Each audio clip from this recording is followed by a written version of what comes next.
नमस्कार प्यारे विद्यार्थियों, मैं धीरज सर आयरन क्लासेस के इस डिजिटल प्लेटफॉर्म पर आपका हार्दिक अभिनंदन करता हूं, स्वागत करता हूं। प्यारे विद्यार्थियों, हमने एक व्याकरण का टॉपिक पढ़ना प्रारंभ कर दिया था,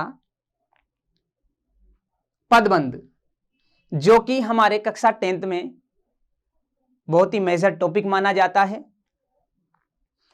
हम जान रहे थे कि पदबंध क्या होता है, हमने जाना कि पद क्या होता है, किससे मिलकर के पद बना है। तो हमारा जो टॉपिक था वो था पदबंध। पदबंध पदबंध के बारे में हमने जाना था कि पदबंध कितने प्रकार के होते हैं। तो प्यारे बच्चों, हमने जैसा कि कहा था कि पदबंध हमारे पास 5 प्रकार के होते हैं। सबसे पहला जो पदबंध होगा हमारा वो होगा संज्ञा पदबंध। जो दूसरा पदबंध है हमारा वो है सर्वनाम पदबंध। जो तीसरे नंबर का पदबंध है वो है विशेषण पदबंध। जो नंबर चौथे नंबर पे है वो है क्रिया पदबंध। और अंतिम और पांचवा जो हमारा पदबंध होने वाला है प्यारे बच्चों, वो है हमारा क्रिया विशेषण पदबंध, जिनमें से सबसे पहले हमने पढ़ा था संज्ञा पदबंध। संज्ञा पदबंध के बारे में हमें किस प्रकार से ध्यान रखना है, किस प्रकार से हमारे पास वाक्य आने वाला है, जैसा कि मैंने आपको बताया था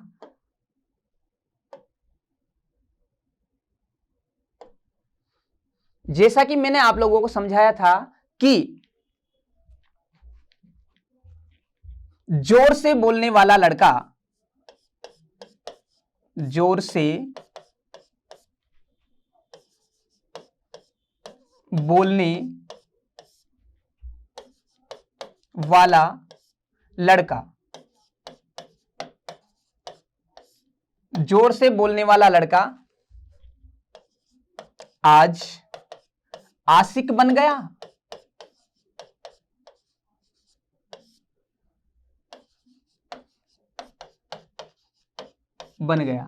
देखो, हम यहां पर किस प्रकार से संज्ञा पदबंध को निश्चित करेंगे कि यह संज्ञा पदबंध का वाक्य है। हमने देखा कि जोर से बोलने वाला लड़का आज आशिक बन गया। जोर से बोलने वाला लड़का आज आशिक बन गया। आपको वहां पर वो रेखांकित करके देगा। आपको प्रिय विद्यार्थियों वो रेखांकित करके देगा। जैसे मान लो कि ये रेखांकित करके आपको दिया है यहां से यहां तक। आपको कुछ नहीं करना है, आपको जहां रेखांकित हो रहा है वाक्य वहां पर सबसे अंतिम पद पे जाना है। सबसे अंतिम पद क्या है हमारा? लड़का है। क्या है? लड़का। अब लड़का हम देखें व्याकरण की दृष्टि से क्या है, तो ये संज्ञा है। क्या है? संज्ञा है, क्योंकि लड़का, लड़की, बालक, बालिका यहां पर किसी का नाम नहीं है, इसलिए यहां पर यह जातिवाचक संज्ञा है। और हम इसे क्या कर देंगे? संज्ञा नाम देंगे। क्या नाम देंगे प्यारे बच्चों? संज्ञा। इसलिए कौन सा पदबंध हो जाएगा हमारा? संज्ञा पदबंध हो जाएगा। अब हम बात करते हैं दूसरे, जो हमारा दूसरे नंबर का पदबंध आता है सर्वनाम पदबंध। हम बात करते हैं सर्वनाम पदबंध की। जो नंबर दूसरे पे आता है हमारा वो है सर्वनाम पदबंध।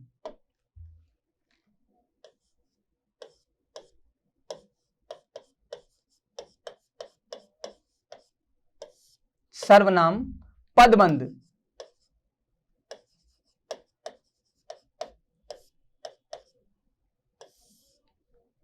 सर्वनाम पदबंध क्या होता है? सर्वनाम पदबंध किसे कहेंगे हम? सर्वनाम पदबंध। तो प्यारे बच्चों बड़े ध्यान से समझना, जब कोई पद समूह वाक्य में सर्वनाम का कार्य करे, क्या? जब कोई पद समूह वाक्य में सर्वनाम का काम करे तो उसे हम क्या कहेंगे? सर्वनाम पदबंध कहेंगे। अब सर्वनाम क्या होता है? जैसे यह, वह, वो, ये सारे क्या हैं? सर्वनाम हैं। तो इसकी परिभाषा हो जाएगी हमारे सामने, जब कोई पद समूह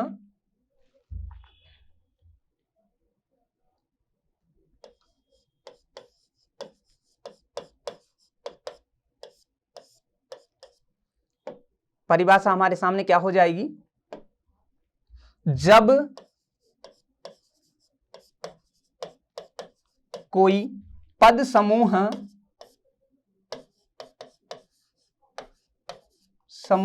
वाक्य में सर्वनाम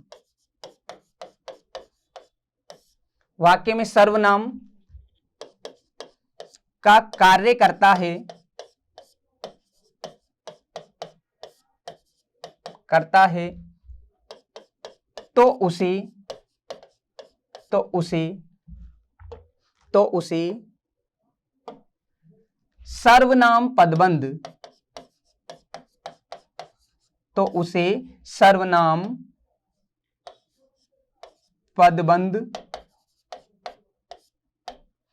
तो उसे सर्वनाम पदबंध कहते हैं। सर्वनाम पदबंध कहते हैं। यह हमारी एक बिल्कुल सीमित परिभाषा हो जाती है। इससे सफिशिएंट परिभाषा कोई नहीं हो सकती। बहुत सरल है लैंग्वेज में। देखो परिभाषा, जब कोई पद समूह वाक्य में सर्वनाम का कार्य करता है तो उसे सर्वनाम पदबंध कहते हैं। तो उसे क्या कहते हैं प्यारे बच्चों? सर्वनाम पदबंध कहते हैं।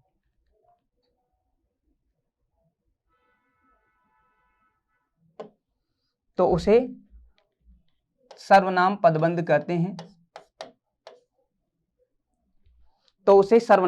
कहते हैं। जैसे आइए हम देखते हैं।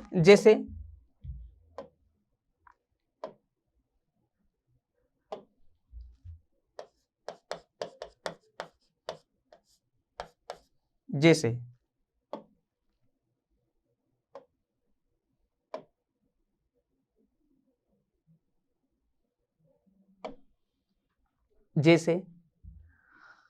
नरेंद्र मोदी को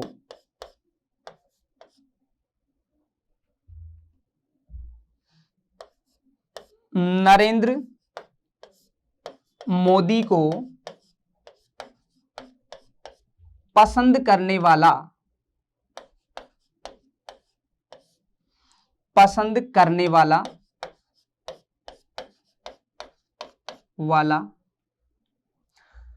नरेंद्र मोदी को पसंद करने वाला वह मेरा दोस्त है।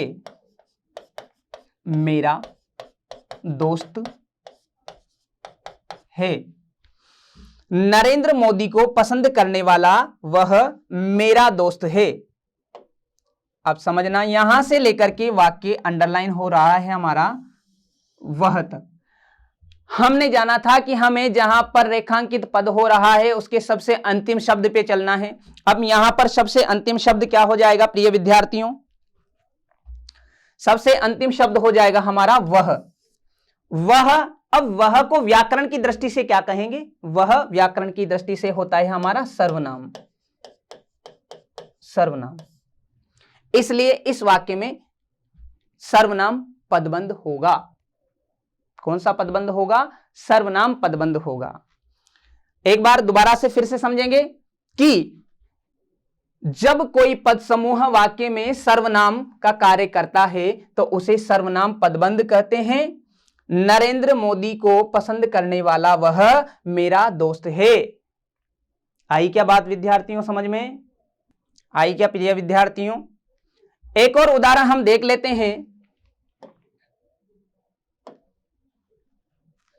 जो दूसरा उदाहरण होगा हमारा,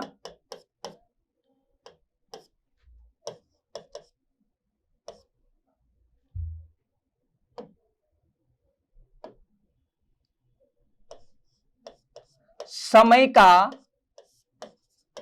का मारा में कहां आ गया?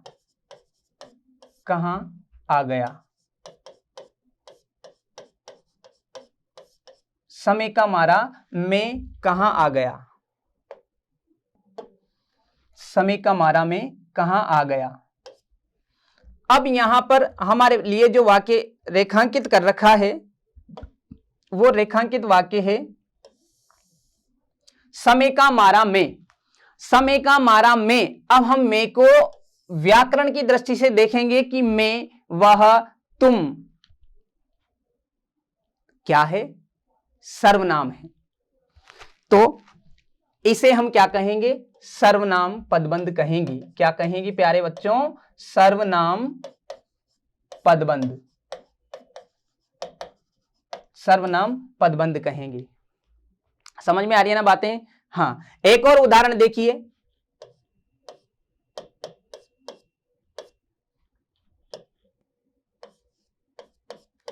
शेर की तरह दहाड़ने वाले, शेर की तरह शेर की तरह दहाड़ने वाले तुम आज, शेर की तरह दहाड़ने वाले तुम आज कैसे चुप हो? शेर की तरह दहाड़ने वाले तुम आज कैसे चुप हो? अब इस वाक्य को रेखांकित किया गया है तुम। जहां पर अंतिम शब्द होगा उस अंतिम शब्द को ही हमें देखना है। जो अंतिम शब्द है अपना, उसी अंतिम शब्द को देखना है कि अंतिम शब्द व्याकरण की दृष्टि से क्या है।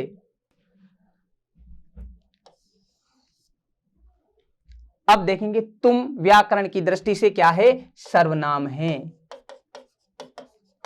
सर्वनाम है। इसलिए हमारा क्या हो जाएगा? ये सर्वनाम पदबंध हो जाएगा। कौन सा पदबंध हो जाएगा? सर्वनाम पदबंध हो जाएगा। अगला उदाहरण देखेंगे।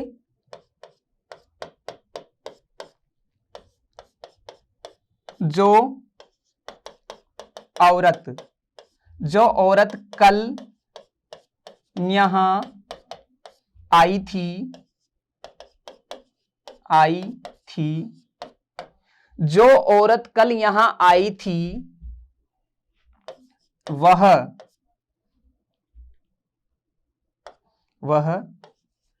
अध्यापिका, वह अध्यापिका थी, वह अध्यापिका थी। जो औरत कल यहां आई थी वह क्या थी बच्चों? अध्यापिका थी।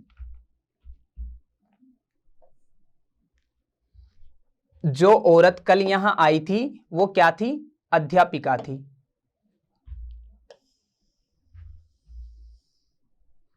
अब यहां वह को देखेंगे तो वह भी व्याकरण की दृष्टि से क्या है? सर्वनाम है, सर्वनाम है। इस प्रकार से हमें पढ़ते हुए चलना है। आइए एक बार फिर से समझते हैं कि समय का मारा में कहां आ गया। अब यहां पर समय का मारा में व्याकरण की दृष्टि से सर्वनाम है, इसीलिए इसे पूरे पद समूहों को हम क्या कहेंगे? पूरे वाक्य को सर्वनाम पदबंध का वाक्य कहेंगे। शेर की तरह दहाड़ने वाले तुम आज कैसे चुप हो? तो यहां पर भी क्या है? यहां पर भी क्या है प्यारे विद्यार्थियों? यहां पर भी सर्वनाम पदबंध है। जो औरत कल यहां आई थी वह क्या है? अध्यापिका है। जो औरत कल यहां आई थी, नहीं कोई नहीं आई थी, मैं मजाक कर रहा हूं। हाँ, जो औरत कल यहां आई थी वो क्या है? वह अध्यापिका है। तो ये वह, तुम, में, ये आदि क्या कहलाएंगे? हमारे सर्वनाम पदबंध कहलाएंगे। आइए क्या कहलाएंगे प्यारे बच्चों? सर्वनाम पदबंध कहलाएंगे।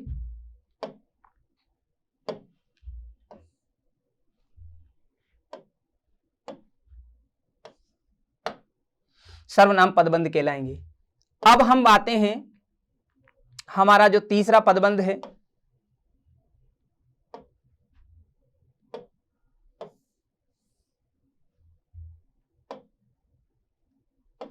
जो तीसरा पदबंध है हमारा उसका नाम है विशेषण पदबंध। नंबर 3 पर आ जाएंगे। विशेषण पदबंध।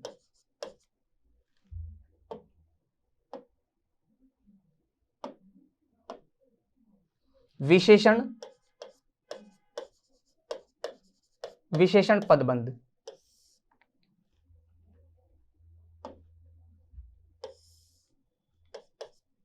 देखो विशेषण पदबंध में क्या होता है। विशेषण पदबंध को जानने से पहले हमें जानना होगा कि विशेषण क्या है। आप सभी को पता है, आपने कक्षा 6 से लेकर के पढ़ा है, अभी तक पढ़ा है, और आप जानते हैं कि संज्ञा व सर्वनाम की विशेषता बताने वाले जो भी पद होते हैं उन्हें क्या कहते हैं, विशेषण कहते हैं। एक बार फिर से दिमाग में उतारने की कोशिश करेंगे कि संज्ञा व सर्वनाम की विशेषता बताने वाले जो पद होते हैं उन्हें क्या कहते हैं, विशेषण कहते हैं। तो इसी प्रकार हमारी एक परिभाषा तैयार हो जाती है। वो परिभाषा क्या है प्यारे बच्चों, वो परिभाषा है हमारी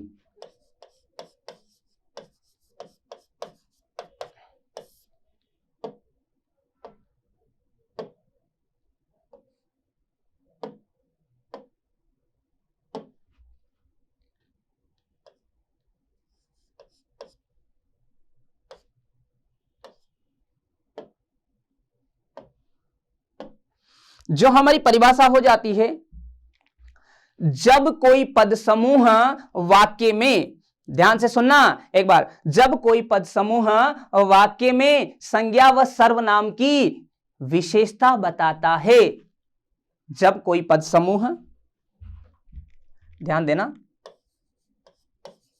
जब कोई पद समूह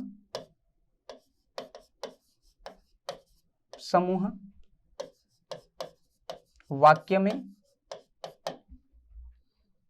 संज्ञा व, जब कोई पद समूह वाक्य में संज्ञा व सर्वनाम की विशेषता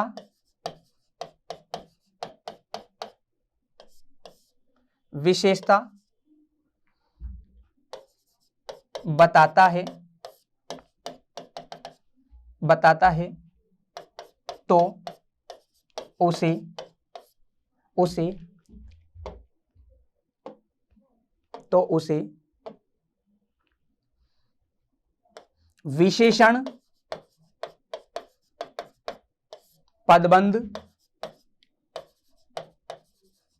तो उसे विशेषण पदबंध,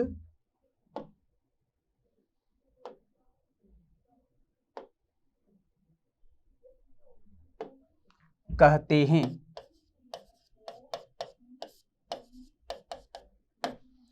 तो उसे विशेषण पदबंध कहते हैं। जब कोई पद समूह वाक्य में संज्ञा व सर्वनाम की विशेषता बताता है तो उसे क्या कहते हैं, विशेषण पदबंध कहते हैं। अब वाक्य में क्या बताए, संज्ञा व सर्वनाम की विशेषता बताए, उसे हम क्या कहेंगे, विशेषण पदबंध कहेंगे। तो आइए इसके उदाहरण से हम समझते हैं कि किस प्रकार से, जिस प्रकार से हमने संज्ञा पदबंध को समझा, जिस प्रकार से हमने विशेषण पदबंध को समझा, उसी प्रकार से प्यारे विद्यार्थियों हम विशेषण पदबंध को समझेंगे। यहां पर भी हमारा जो अंतिम पद रहेगा, उसी अंतिम पद के हिसाब से हम यहां पर निश्चित करेंगे कि इस वाक्य में कौन सा पदबंध होगा। देखो हम एक वाक्य लिखते हैं, यहां पर एक वाक्य है हमारा,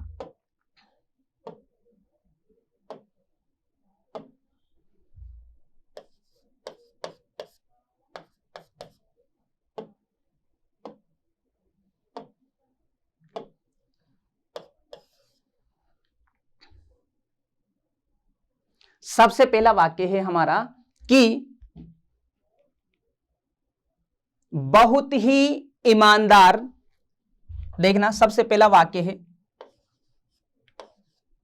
बहुत ही ईमानदार, बहुत ही ईमानदार लोग, बहुत ही ईमानदार लोग हमेशा दुखी रहते हैं, हमेशा दुखी रहते हैं। प्यारे बच्चों देखना, एक और वाक्य है हमारे पास,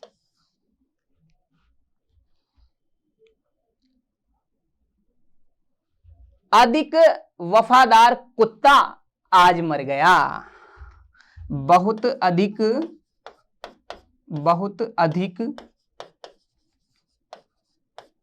वफादार, बहुत अधिक वफादार कुत्ता आज मर गया। देखो वास्तव में बात सही है। इस संसार में अगर वफादारी का परिचय दिया जाए, उदाहरण दिया जाता है तो कुत्ते के नाम से दिया जाता है कि बहुत ही वफादार कुत्ता आज मर गया। प्यारे विद्यार्थियों, आपको इस प्रकार से वहां पर अंडरलाइन करके देगा, आपको वहां पर इस प्रकार से अंडरलाइन करके देगा, और ये वफादार। अब मैंने आपसे कहा था कि हमें पद परिचय में पद पहचानने से पहले हमें उसकी जहां पर रेखांकित कर रखा है, उस रेखांकित हो रहे वाक्य में अंतिम शब्द को देखना है और अंतिम शब्द को पहचानना है कि व्याकरण की दृष्टि से क्या है। तो हम यहां पर अंतिम शब्द को जैसे ही देखते हैं कि ईमानदार, बेईमान, चोर, ये क्या है? ये क्या है? विशेषता बताते हैं। किसकी? लोगों की विशेषता। लोग की विशेषता बता रहा है यहां पर कि ईमानदारी क्या है, विशेषता है उसकी, वो ईमानदार है। यहां पर कुत्ते की विशेषता बताई जा रही है कि कुत्ता कैसा है? वफादार है। इसलिए यहां पर इन दोनों शब्दों के माध्यम से हमारे पास क्या हो जाएगा? विशेषण पदबंध हो जाएगा। कौन सा हो जाएगा? विशेषण पदबंध। विशेषण पदबंध हो जाएगा। प्यारे बच्चों, समझ में आया? ये क्या है? हमारा विशेषण पदबंध है। एक बार फिर से हम समझेंगे कि जब कोई पद समूह वाक्य में संज्ञा व सर्वनाम की विशेषता बताता है तो उसे विशेषण पदबंध कहते हैं। जैसे बहुत ही ईमानदार लोग हमेशा दुखी रहते हैं, बहुत अधिक वफादार कुत्ता आज मर गया। आई क्या बात समझ में? ये वाक्य आपको समझ में आ जाने चाहिए। आ रही है? ये समझ में आ जा रही? यहां से स्क्रीनशॉट ले लीजिएगा आप। ले लिया क्या? अब हम बात करते हैं अगले उदाहरण की। विशेषण पदबंध से संबंधित हम अगला उदाहरण देखते हैं। तीसरा उदाहरण, मेरे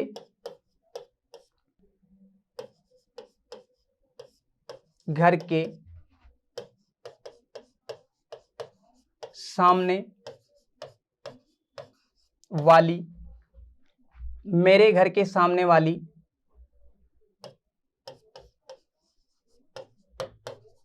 खिड़की में एक चांद का टुकड़ा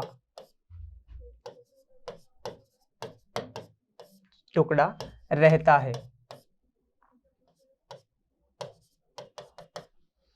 प्यारे बच्चों, आपने एक गाना सुना होगा ना, मेरे सामने वाली खिड़की में एक चांद का टुकड़ा रहता है, वो मुझसे उखड़ा उखड़ा रहता है ना। तो प्यारे बच्चों देखेंगे कि मेरे घर के सामने वाली, खिड़की पर अंडरलाइन नहीं है। अंडरलाइन क्या है? मेरे घर के सामने वाली, खिड़की की विशेषता बता रहा है वाली। तो यहां पर क्या है? ये एक विशेषण पदबंध कहलाएगा। कौन सी खिड़की की क्या विशेषता है? कौन सी खिड़की? मेरे घर के सामने वाली खिड़की। एक बार इसको स्क्रीनशॉट द्वारा ले लेंगे। एक और उदाहरण है कि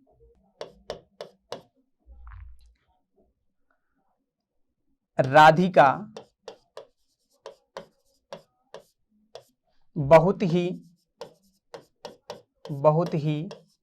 संस्कारी राधिका बहुत ही संस्कारी बहू है।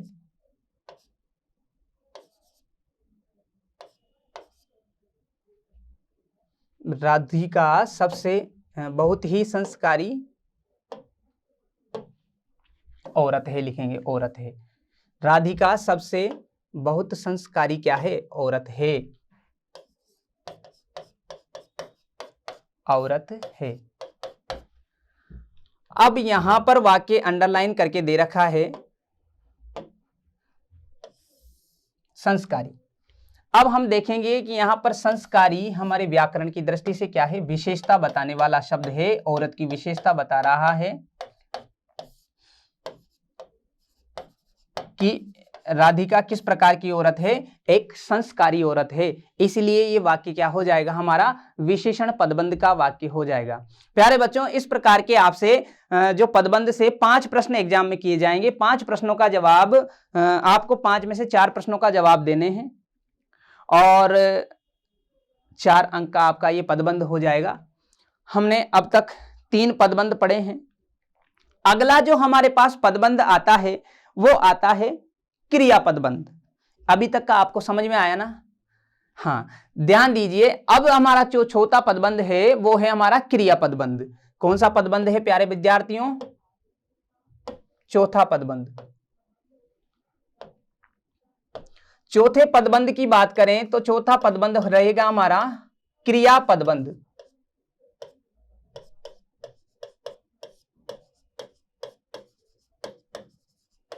क्रिया पदबंध। क्रिया पदबंध में क्या होगा? जब कोई पद समूह वाक्य में क्रिया के बारे में जानकारी देता है, क्रिया के बारे में बताता है, तो उसे हम क्या कहेंगे? क्रिया पदबंध कहेंगे।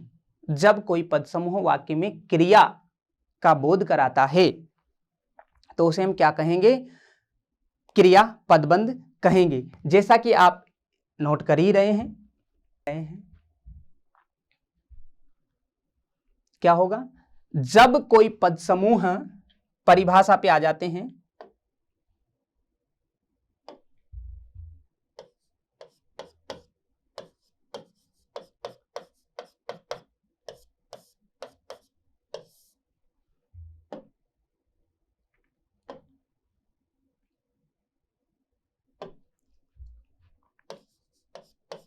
जब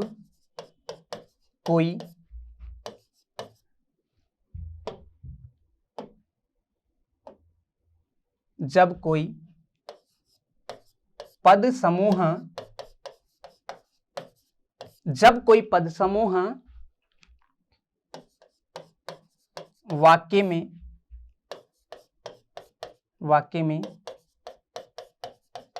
क्रिया का काम करता है तो उसे क्रिया पदबंध कहते हैं। तो उसे क्रिया पदबंध कहते हैं। तो उसे क्रिया पदबंध कहते हैं। तो उसे क्रिया पदबंध कहते हैं। जब कोई पद समूह वाक्य में क्रिया का काम करता है तो उसे हम क्या कहेंगे? क्रिया पदबंध कहेंगे। जैसे मोहन सखी दो दो मेघ बरसते मैं प्यासी की प्यासी। सखी दो दो मेघ बरसती मैं प्यासी की प्यासी। ध्यान रखना, जैसे यहां पर हमारे पास वाक्य आया कि मोहन क्या करता है? खाना खाता है। वो उदाहरण रहे हमारा कि मोहन क्या करता है? खाना खाता है।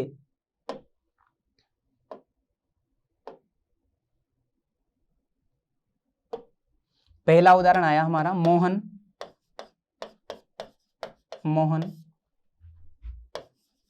खाना खाता है। मोहन क्या करता है? खाना खाता है। मोहन खाना खाता है।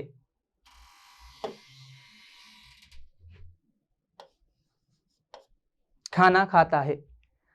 मोहन खाना खाता है। अब यहां पर जो हमारे लिए एक रेखांकित पद दिया गया है वो है खाता है। अब खाता है व्याकरण की दृष्टि से क्या है? क्रिया है।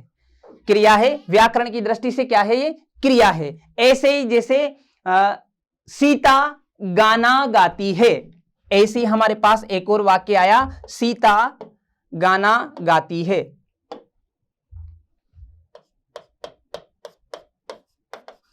सीता गाना गाती है।